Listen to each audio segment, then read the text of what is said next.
BC రిజర్వేషన్లను అడ్డుకున్న నాయకులను క్షమించమన్నారు తెలంగాణ బీసీ సంక్షేమ సంఘం నేతలు. కోర్టులో కేసు వేసి నోటికాడి కూడును లాక్కున్నారని మండిపడ్డారు. హైదరాబాద్ బషీర్బాగ్ చౌరస్తాలో బీసీ రిజర్వేషన్ల వ్యతిరేకుల దిష్టిబొమ్మలను దహనం చేశారు. రోడ్డుపై బైఠాయించి రాస్తారోకో చేశారు. 4% లేని అగ్రకులాలకు 10% రిజర్వేషన్లు ఇచ్చారన్నారు. కానీ 60% ఉన్న వాళ్లకు 42% కల్పిస్తే ఎందుకు అడ్డుపడుతున్నారని మండిపడ్డారు బీసీ సంక్షేమ సంఘం నేతలు.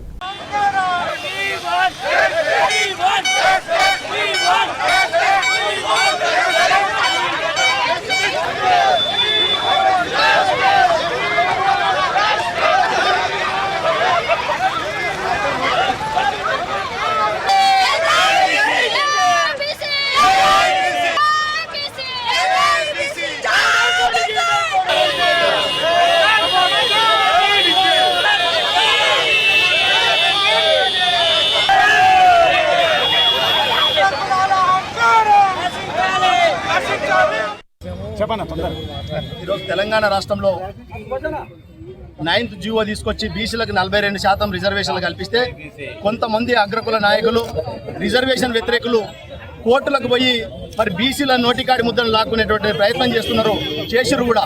కాబట్టి ఈరోజు తెలంగాణ రాష్ట్ర వ్యాప్తంగా జాదుల సీనన్న గారి పిలుపు మేరకు తెలంగాణ రాష్ట్రంలో మరి ఆందోళనలు, రాస్తారోకోలు, దిష్టిబొమ్మలు, మరి అదేవిధంగా అనేకమైనటువంటి కార్యక్రమాల ద్వారా ఈరోజు తెలంగాణ రాష్ట్రం అట్టుడుకుతున్నది. కాబట్టి ఈరోజు రాష్ట్ర రాజధాని హైదరాబాద్లో రిజర్వేషన్ వ్యతిరేకుల యొక్క దిష్టిబొమ్మను దగ్ధం చేసి, ఎందుకంటే రిజర్వేషన్ వ్యతిరేకుల యొక్క వారి యొక్క జనాభా ఎంత, వారి రిజర్వేషన్లు ఎంత, 4% ఉన్నటువంటి అగ్రకులాలకు 10% ఈడబ్ల్యూఎస్ రిజర్వేషన్లు ఏ ప్రాతిపదికన తీసుకొచ్చిందని చెప్పి మేము రాష్ట్ర కేంద్ర ప్రభుత్వాన్ని అడుగుతా ఉన్నాం. 60% ఉన్నటువంటి బీసీలకు మరి 42% రిజర్వేషన్లు తీసుకొస్తే ఎందుకంత కక్షపూరితంగా వ్యవహరిస్తున్నారని చెప్పి కూడా మేము ఈరోజు అడుగుతా ఉన్నాం. బీసీ కమిషన్ వేసి, డెడికేషన్ కమిషన్ వేసి న్యాయబద్ధంగా ట్రిపుల్ టెస్ట్ ప్రకారం పెడితే కోట్ల పేరుతో బీసీలకు గొంతు కొద్దామని చూస్తున్నారు. బిడ్డలారా, రేపు పొద్దున మీరు రెడ్డి జాగృతి పేరుతోనూ ఈ రోజు కూడా మాకు కోర్టుకు పోయి మాకు స్టే తేవడం అంటే బీసీలకు గొంతు కోవడమే. దీంట్లో బీజేపీ పాత్ర, అదే బీఆర్ఎస్ పాత్ర ఖచ్చితంగా ఉంది. కాబట్టి నేను మోడీని బీసీలని చెప్పుకున్న ప్రధానమంత్రి మోడీ గారు, ఇక్కడున్న బండి సంజయ్ గారు దీనికి సమాధానం చెప్పాలి. 70 కోట్ల మంది భారతదేశంలో బీసీలు ఉన్నాం. ఆంధ్రప్రదేశ్లో 2.5 కోట్ల మంది ఉన్నాం. మాకు చట్టసభలో కానీ స్థానిక సంస్థలు రిజర్వేషన్ ఇవ్వడం లేదు. దాన్ని కోర్టు కూడా నిన్న స్టే ఇవ్వడం జరిగింది. మరి మేము పోరాటం చేస్తున్నామండి. అడుగడుగులకి స్థానిక సంస్థలు కౌన్సిలర్లు, వార్డు మెంబర్లు కావాలని అడిగితే కూడా కోర్టు మా మీద స్టే విధించడం చాలా అన్యాయం.